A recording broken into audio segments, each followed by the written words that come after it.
একটা প্রশ্ন করি, পৃথিবীর সবচেয়ে ক্ষমতাধর মানুষ কে? আপনি হয়তো বলবেন যুক্তরাষ্ট্রের প্রেসিডেন্ট বা চীনের প্রেসিডেন্ট বা কোনো রাষ্ট্রনায়কের নাম। কিন্তু আমি আপনাকে একটা সত্যি কথা বলি, পৃথিবীর প্রায় প্রতিটা বড় কোম্পানির সবচেয়ে বড় মালিক এমন তিনটা প্রতিষ্ঠান যাদের নাম আপনি হয়তো জীবনেও শোনেননি। বিশ্বের প্রতিটি দেশ যখন বিদেশ থেকে ঋণ নেয় তখন সেই ঋণের সুদের হার ঠিক করে দেয় এমন তিনটা কোম্পানি, যাদের অফিসে কোনো ভোট হয় না, কোনো নির্বাচন হয় না, আর পৃথিবীর তেলের প্রতিটা ফোঁটা যেসব হাত দিয়ে বাজারে পৌঁছায় তাদের নাম কোনোদিন খবরের শিরোনাম হয় না। আজকের ভিডিওতে আমরা পরিচয় করিয়ে দেব সেই অদৃশ্য শক্তিগুলোর সাথে যারা প্রতিদিন প্রেসিডেন্ট আর প্রধানমন্ত্রীদের সিদ্ধান্ত প্রভাবিত করে, অথচ তাদের নাম কেউ মনেও রাখে না। আজকের পর্বে আমরা এমন তিনটা শক্তির কথা বলবো যেগুলো সাধারণ মানুষের চোখের আড়ালে থেকেও বিশ্ব অর্থনীতি আর রাজনীতির গতিপথ ঠিক করে দেয়। প্রথমে যাব বিশ্বের তিনটা বিশাল বিনিয়োগ প্রতিষ্ঠানের কাছে যারা পৃথিবীর প্রায় প্রতিটা বড় কোম্পানির আসল মালিক। এরপর যাব সেই তিনটা রেটিং এজেন্সির কাছে যাদের এক সিদ্ধান্তে এক দেশের অর্থনীতি টালমাটাল হয়ে যেতে পারে। আর শেষে যাব সেই ব্যবসায়ীদের কাছে যারা বিশ্বের একটা তেলের কূপও মালিকানায় না রেখেও গোটা পৃথিবীর জ্বালানি প্রবাহ নিয়ন্ত্রণ করে। এরা কি ঘটাচ্ছে এবং কিভাবে ঘটাচ্ছে? ব্ল্যাক রক, ভ্যানগার্ড আর স্টেট স্ট্রিট, এই তিনটা নাম হয়তো আপনি জীবনে শোনেননি, কিন্তু এই তিনটা প্রতিষ্ঠান একসাথে প্রায় $30 ট্রিলিয়ন সম্পদ নিয়ন্ত্রণ করে। শুধু ব্ল্যাক রক একাই এখন প্রায় $14 ট্রিলিয়ন সম্পদ পরিচালনা করে, যা যুক্তরাষ্ট্র আর চীন বাদে পৃথিবীর যে কোনো দেশের মোট অর্থনীতির চেয়ে বড়। এই তিনটা প্রতিষ্ঠান একসাথে যুক্তরাষ্ট্রের S&P 500 থাকা প্রায় 90% কোম্পানির সবচেয়ে বড় শেয়ার হোল্ডার। মানে Apple, Microsoft, Exxon Mobil, Coca Cola, এইসব কোম্পানির সবচেয়ে বড় মালিক আসলে এই তিনটা প্রতিষ্ঠান। এরা কেন এত ক্ষমতাশালী? এই জন্যে তারা কোনো একটা কোম্পানি চালায় না, বরং লাখো মানুষের pension fund, retirement savings, index ফান্ডের টাকা এক জায়গায় জড়ো করে বিশ্বের হাজার হাজার কোম্পানিতে বিনিয়োগ করে। প্রতি বছর তারা 40,000-এরও বেশি কোম্পানির বোর্ড মিটিংয়ে ভোট দেয়। কোন কোম্পানির সিও থাকবে, কোন প্রকল্পের টাকা যাবে, এসব সিদ্ধান্তে তাদের ভোট নির্ণায়ক ভূমিকা রাখে। অথচ এই তিন প্রতিষ্ঠানের বোর্ডে বসে থাকা মানুষদের কেউ কোনোদিন ভোট দিয়ে নির্বাচন করেনি বা নির্বাচিত করেনি। এর পেছনের ইতিহাস কি? গল্পটা শুরু 1973 সালে, যখন স্টেট স্ট্রিট প্রথম ইন্ডেক্স ফান্ড নামের একটা সহজ বিনিয়োগ পদ্ধতি চালু করে, যেখানে কেউ আলাদা করে কোন শেয়ার কিনবে তা বেছে নেয় না, বরং পুরো বাজারের একটা প্রতিচ্ছবি কেনে। এই সহজ কম খরচের পদ্ধতি এত জনপ্রিয় হয় যে 2007 সালে ইন্ডেক্স ফান্ডের আকার ছিল $2 ট্রিলিয়ন, আর এখন তা $11 ট্রিলিয়ন ছাড়িয়ে গেছে। মানুষ না বুঝেই ধীরে ধীরে তাদের সঞ্চয়ের টাকা এই তিন প্রতিষ্ঠানের হাতে তুলে দিয়েছে। এতে কারা লাভবান হচ্ছে আর কারা ক্ষতিগ্রস্ত হচ্ছে? সাধারণ বিনিয়োগকারীরা লাভবান, কারণ কম খরচে তারা বিশ্ববাজারের অংশ নিতে পারছে। কিন্তু সমালোচকরা বলছেন এই তিনটা প্রতিষ্ঠান যখন একই শিল্পের প্রতিযোগী কোম্পানিগুলোর বড় মালিক হয়ে যায়, তখন সেই কোম্পানিগুলোর মধ্যে আসল প্রতিযোগিতা কমে যেতে পারে আর সিদ্ধান্ত নেওয়ার ক্ষমতা কয়েকটা হাতে কেন্দ্রীভূত হয়ে যায়। বাংলাদেশ এবং সাধারণ মানুষের উপরে এর দারুণ একটা প্রভাব পড়তে পারে। সরাসরি সম্পর্ক কম মনে হলেও এই প্রতিষ্ঠানগুলোর সিদ্ধান্ত বিশ্ববাজারের প্রবণতা ঠিক করে দেয়, আর সেই প্রবণতা বাংলাদেশের গার্মেন্টস শিল্পের ক্রেতা কোম্পানি, বৈদেশিক বিনিয়োগ, এমনকি রেমিটেন্স পাঠানো প্রবাসীদের বিনিয়োগ সিদ্ধান্তেও প্রভাব ফেলে দারুণভাবে। তাহলে ভবিষ্যৎ কি? সম্প্রতি যুক্তরাষ্ট্রে এই তিন প্রতিষ্ঠানের ক্ষমতা নিয়ে রাজনৈতিক ও আইনি চাপ বেড়েছে। একাধিক রাজ্য সরকার তাদের বিরুদ্ধে মামলা করেছে, আর তারা নিজেদের কিছু নীতি পরিবর্তন করতে বাধ্য হয়েছে। এই বিতর্ক সামনে আরও জোরালো হতে পারে।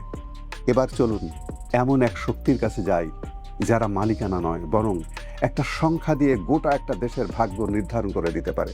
তাহলে আমরা এখন আলোচনা করব তিনটা রেটিং এজেন্সি যাদের এক সিদ্ধান্তে দেশ কাঁপে। কিভাবে তারা এই কাজগুলো করে সেটা নিয়ে আমরা এখন আলোচনা করব।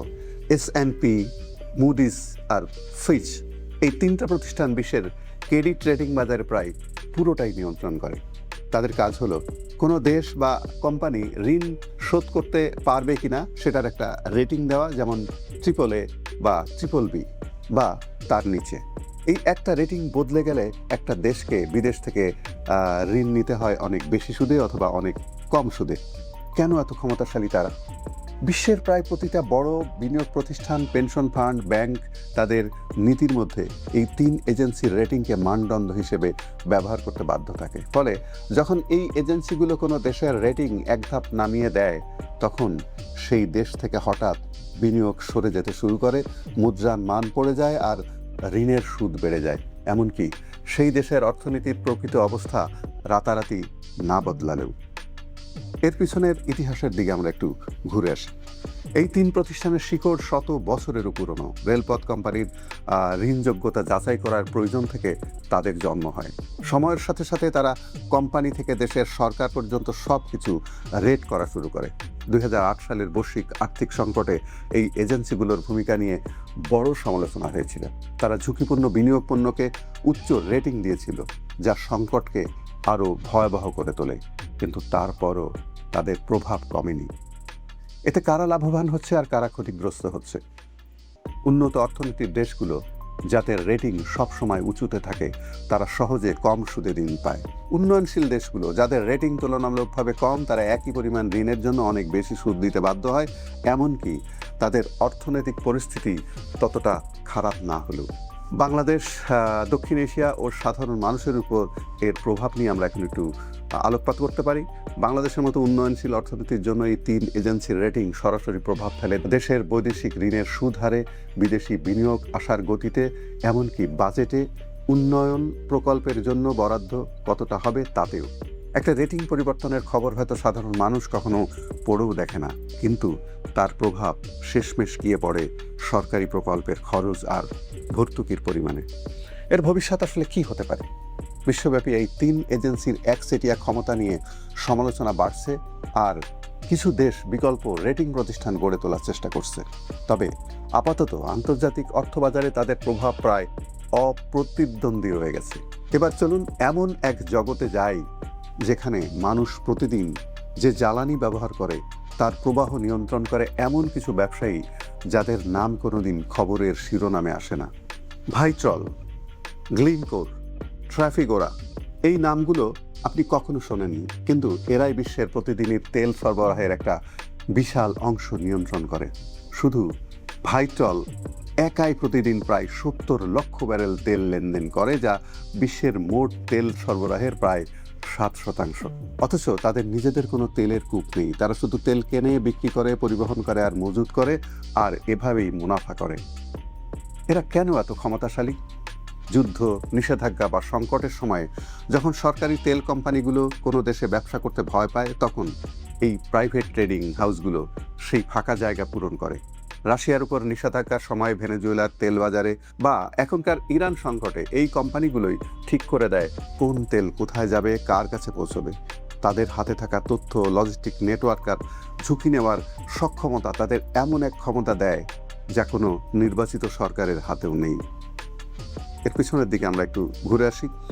এই ধরনের কোম্পানিগুলোর জন্ম গত শতকের মাঝামাঝি সময়ে, যখন বড় তেল কোম্পানিগুলোর বাইরে স্বাধীনভাবে তেল কেনাবেচার প্রয়োজন দেখা দেয়। ধীরে ধীরে তারা নিজস্ব ট্যাঙ্কার, বন্দর, শোধনাগারে বিনিয়োগ করে একটা বিশাল, প্রায় অদৃশ্য নেটওয়ার্ক গড়ে তোলে। তারা প্রায় সব সময় ব্যক্তি মালিকানাধীন থাকে। শেয়ার বাজারে তালিকাভুক্ত না হয় তাদের ব্যবসার হিসাব প্রকাশ্যে আসে না, ফলে গণমাধ্যমেও তাদের নাম খুব কম আসে। এতে কারা ক্ষতিগ্রস্ত হয় এবং কারা লাভবান হয়? সংকটের সময় এই কোম্পানিগুলো সবচেয়ে বেশি মুনাফা করে, কারণ ঝুঁকিপূর্ণ বাজারে তারাই একমাত্র সরবরাহকারী থাকে। ক্ষতিগ্রস্ত হয় সাধারণ ভোক্তা, যাদের শেষমেশ বাড়তি দামে জ্বালানি কিনতে হয়। আর কখনো কখনো এমন সব ঝুঁকিপূর্ণ চুক্তির মাধ্যমে যা স্বচ্ছতার অভাবে জনস্বার্থের পরিপন্থীও হতে পারে। বাংলাদেশ, দক্ষিণ এশিয়া ও সাধারণ মানুষের উপর এর প্রভাব কেমন হতে পারে সে বিষয়ে যদি আলোচনা করতে চাই, তাহলে দেখব বাংলাদেশ যে জ্বালানি তেল আমদানি করে তার একটা বড় অংশ শেষ পর্যন্ত এই ধরনের আন্তর্জাতিক ট্রেডিং হাউজের মাধ্যমে আসে। বিশ্ববাজারে এই কোম্পানিগুলোর সিদ্ধান্ত, তাদের মজুদের কৌশল, এসবই শেষমেশ প্রভাব ফেলে বাংলাদেশের জ্বালানি তেলের আমদানি খরচে, আর সেখান থেকেই বিদ্যুতের দামে, পরিবহন ভাড়ায়। এর ভবিষ্যৎ কি হতে পারে? বিশ্ব যতই ভূ রাজনৈতিক সংকট আর নিষেধাজ্ঞার মধ্য দিয়ে যাবে, ততই এই অদৃশ্য ট্রেডিং হাউসগুলোর গুরুত্ব বাড়বে, কারণ তারাই সেই ফাঁকগুলো পূরণ করে যেখানে সরকারি প্রতিষ্ঠান ঢুকতে পারে না। তাহলে আমরা শুরুর প্রশ্নে ফিরে আসি, পৃথিবী আসলে কারা চালায়? প্রেসিডেন্ট, প্রধানমন্ত্রী, রাষ্ট্রনায়ক? তাদের ছবি খবরের কাগজে আসে, তাদের বক্তৃতা টিভিতে দেখানো হয়, কিন্তু তাদের সিদ্ধান্তের পেছনে পর্দার আড়ালে কাজ করে এমন কিছু প্রতিষ্ঠান আর মানুষ যাদের নাম কেউ মনে রাখে না, যারা কোম্পানির মালিকানা নিয়ন্ত্রণ করে, যারা এক রেটিং দিয়ে একটা দেশের অর্থনীতি নাড়িয়ে দিতে পারে, যারা এক ফোঁটা তেলের কূপ ছাড়াই গোটা পৃথিবীর জ্বালানি প্রবাহ নিয়ন্ত্রণ করে। আসল শিক্ষাটা হলো, ক্ষমতা সবসময় ভোটে জেতা মানুষের হাতে থাকে না। অনেক সময় সবচেয়ে বড় সিদ্ধান্তগুলো নেওয়া হয় এমন সব বোর্ডরুমে যেখানে কোনো ক্যামেরা ঢোকে না, কোনো সাংবাদিক প্রশ্ন করে না, আর সেই সিদ্ধান্তগুলোর প্রভাব শেষমেশ এসে পড়ে আমাদের মতো সাধারণ মানুষের উপর। ভিডিওটা যদি আপনার চোখ খুলে দিয়ে থাকে তাহলে অবশ্যই একটা লাইক দিয়ে যান। এই চ্যানেলে আমরা নিয়মিত এমন সব নিয়ে আসি যেগুলো সাধারণত কেউ বলে না। তাই এখনও সাবস্ক্রাইব না করে থাকলে করে ফেলুন, বেল আইকনে চাপ দিন, কমেন্টে জানান এই তিনটা শক্তির মধ্যে কোনটার কথা আপনি শুনে সবচেয়ে বেশি অবাক হয়েছেন। দেখা হবে পরের পর্বে আরেকটা অদৃশ্য শক্তির গল্প নিয়ে। আল্লাহ হাফেজ, আসসালামু আলাইকুম।